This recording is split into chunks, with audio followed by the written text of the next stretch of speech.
ఏదైతే ఈరోజు మాజీ ముఖ్యమంత్రి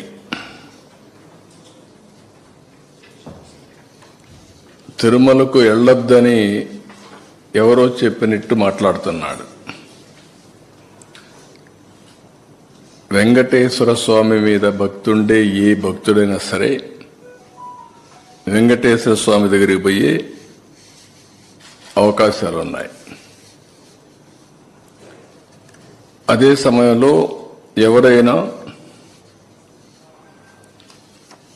వేరే మతాలకు సంబంధించిన వ్యక్తులుంటే అక్కడ కొన్ని సాంప్రదాయాలు ఉన్నాయి.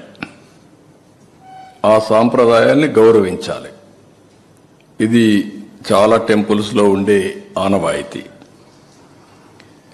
ఇక్కడ ఎవ్వరు కూడా ఆయన పోవద్దని చెప్పలేదు.